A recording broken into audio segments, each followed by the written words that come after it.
Hi Mark, this is Taylor, number 47, and I'm from Freshman Speaking and Listening class. The speech title is The Global Food Waste Scandal by Tristram, Stuart.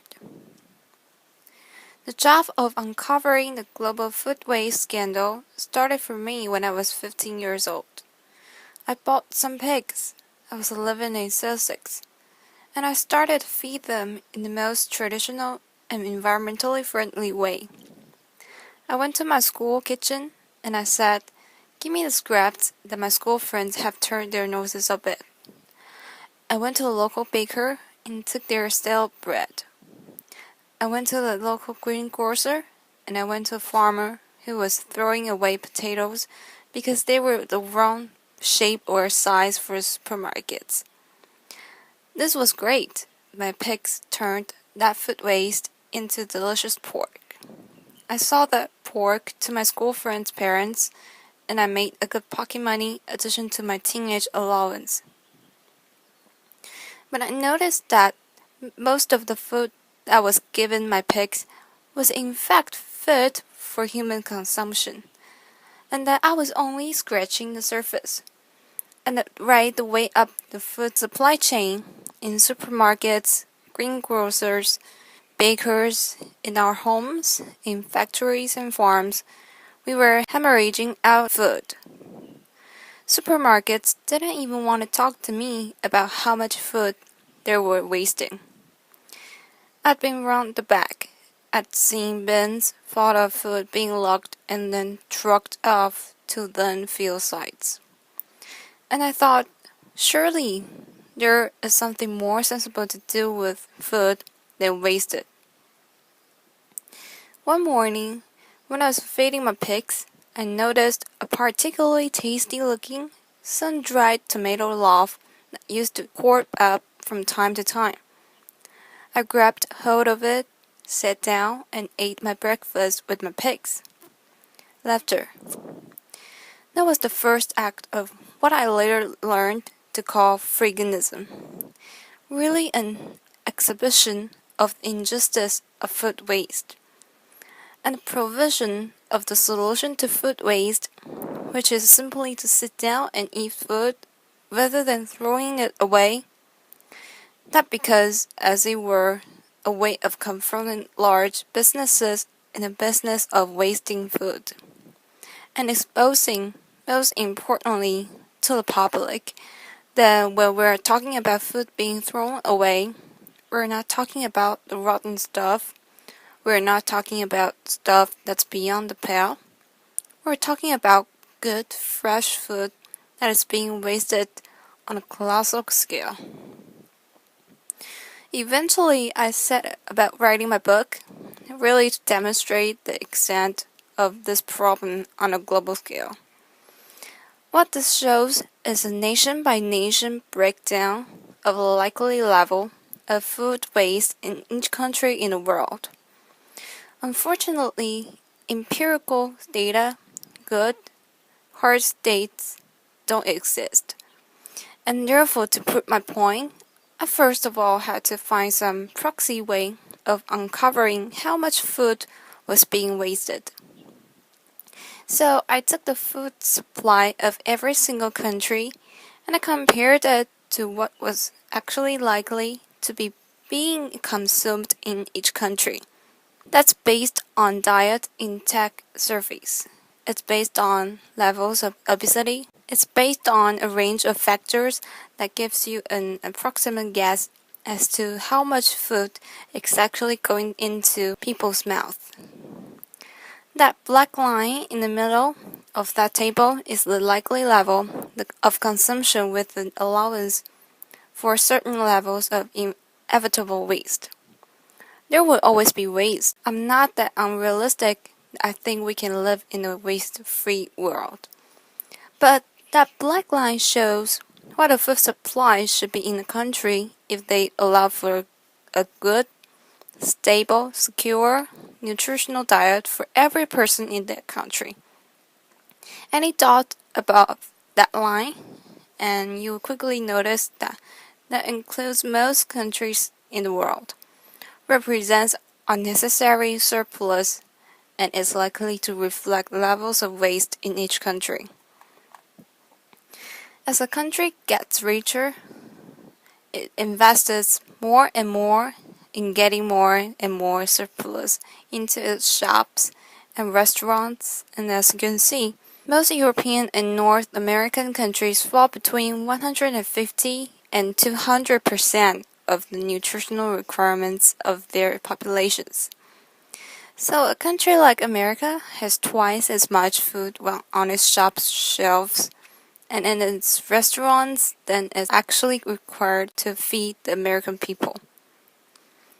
But the thing that really struck me when I plotted all this data, and it was a lot of numbers, was that you can see how it levels off. Countries rapidly shoot towards that 150 mark, and then they level off, and they don't really go on rising as you might expect. So I decided to unpack that data a little bit further to see if that was true or false. And that's what I came up with. If you include not just the food that ends up in shops and restaurants, but also the food that people feed to livestock, the maize, the soy, the wheat that humans could eat but choose to fatten livestock instead to produce increasing amounts of meat and dairy products, what you find is that most rich countries have between 3 and 4 times the amount of food that their population needs to feed itself. A country like America has 4 times the amount of food that it needs. When people talk about the need to increase global food production to feed those 9 billion people that are expected on the planet by 2050, I always think of these graphs. The fact is, we have an enormous buffer in rich countries between ourselves and hunger. We've never had such gargantuan surpluses before. In many ways, this is a great success story of human civilization, of the agricultural surpluses that we set out to achieve 12,000 years ago. It is a success story. It has been a success story. But what we have to recognize now is that we are reaching an ecological limit that our planet can bear. And when we chop down forests, as we're every day, to grow more and more food, when we extract water from depleting water reserves, when we emit fossil fuel emissions in the quest to grow more and more food, and then we throw away so much of it, we have to think about what we can start saving. And yesterday, I went to one of the local supermarkets that I often visit to inspect. If you like what they're throwing away, I found quite a few packets of biscuits amongst all the fruit and vegetables and everything else that was in there. And I thought, well, this could serve as a symbol for today. So I want you to imagine that these 9 biscuits I found in the bin represent the global food supply, okay? We start out with 9. That's what's in fields around the world every single year. The first biscuit we're going to lose before we even leave the farm. That's a problem primarily associated with developing world agriculture, whether it's a lack of infrastructure, refrigeration, pasteurization, grain stores, even basic fruit crates, which means that food goes to waste before it even leaves the fields. The next 3 biscuits are the foods that we decide to feed to livestock, the maize, the wheat, and the soya. Unfortunately, our beasts are inefficient animals, and they turn 2/3 of that into feces and heat. So we've lost 2. So we've lost those 2, and we've only kept this one in meat and dairy products. 2 more we're getting to throw away directly into bins. This is what most of us think of when we think of food waste. What ends up in the garbage? What ends up in supermarket bins? What ends up in restaurant bins? We've lost another 2, and we've left ourselves with just 4 biscuits to feed on. We've lost another 2, and we've left ourselves with just 4 biscuits to feed on. That is not superlatively efficient use of global resources, especially when you think of the billion hungry people that exist already in the world. Having gone through the data, I then needed to demonstrate where the food ends up. Where does it end up? We're used to see the stuff on our plates, but what about all the stuff that goes missing in between? Supermarkets are an easy place to start. This is a resort of my hobby, which is unofficial bin inspections. Laughter. Strange you might think, but if we could rely on corporations to tell us what they're doing in the back of their stores, we wouldn't need to go sneaking around the back, opening up bins and having a look at what's inside. But this is what you can see more or less on every street corner in Britain, in Europe, in North America. It represents a colossal waste of food. But what I discovered whilst I was writing my book was that this very evident abundance of waste was actually the tip of the iceberg. When you start going up the supply chain, you find where the real food waste is happening on a gargantuan scale. Can I have a show of hands if you have a loaf of sliced bread in your house? Who lives in the household where that crust, that slice at the first and last end of each loaf? Who lives in the household where it does get eaten? Okay, most people. Not everyone, but most people. And this is, I'm glad to say, what I see across the world. And yet, has anyone seen a supermarket or a sandwich shop anywhere in the world that serves sandwiches with crusts on it? Laughter. I certainly haven't. So I kept on thinking, where do those crusts go? Laughter. This is it, the answer. Unfortunately, 13,000 slices of fresh bread coming out of this one single factory every single day. Day fresh bread. In the same year that I visited this factory, I went to Pakistan, where people in 2008 were going hungry as a result of a squeeze on global food supplies. We contribute to that squeeze by depositing food in bins here in Britain and elsewhere in the world. We take food off the market shelves that hungry people depend on.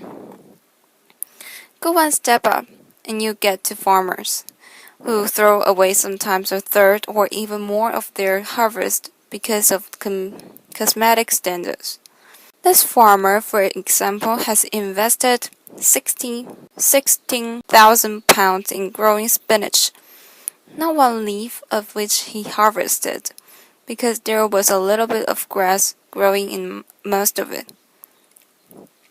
Potatoes that are cosmetically imperfect are going for pigs. Parsnips that are too small for supermarket specifications. Tomatoes in Tenerife. Oranges in Florida. Bananas in Ecuador, where I visited last year, all being discarded.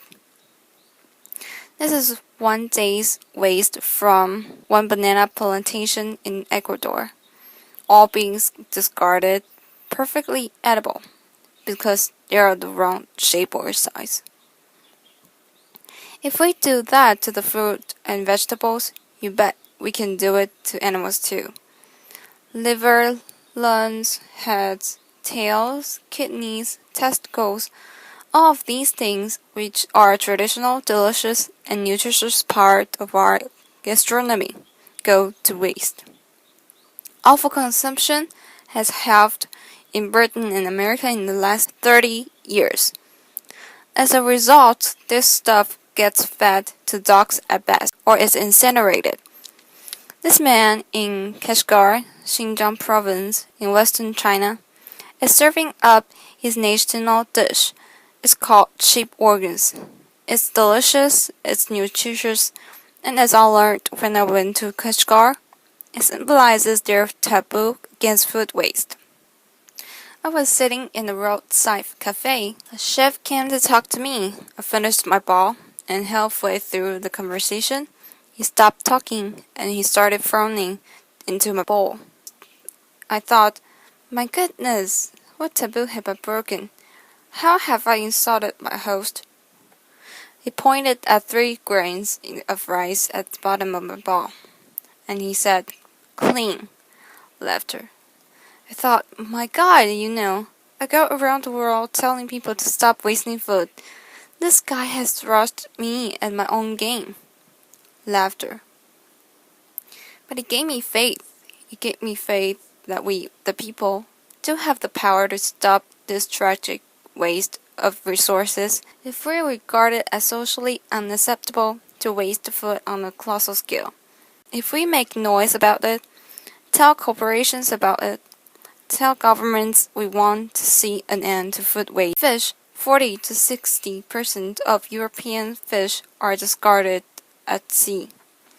They don't even get landed. In our homes, we've lost touch with food. This is an experiment I did on 3 lettuces. Who keeps lettuce in the fridge? Most people. The one on the left was kept in the fridge for 10 days.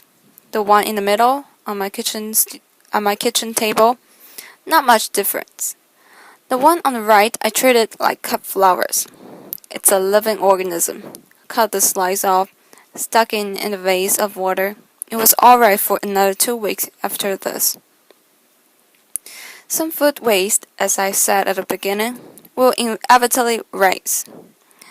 So the question is, what is the best thing to do with it? I answered that question when I was 15. In fact, humans answered that question 6,000 years ago. We domesticated pigs to turn food waste back into food. And yet, in Europe, that practice has become illegal since 2001 as a result of the foot and mouth outbreak. It's unscientific. It's unnecessary. If you cook food for pigs, just as if you cook food for humans, it is rendered safe. It's also a massive saving of resources.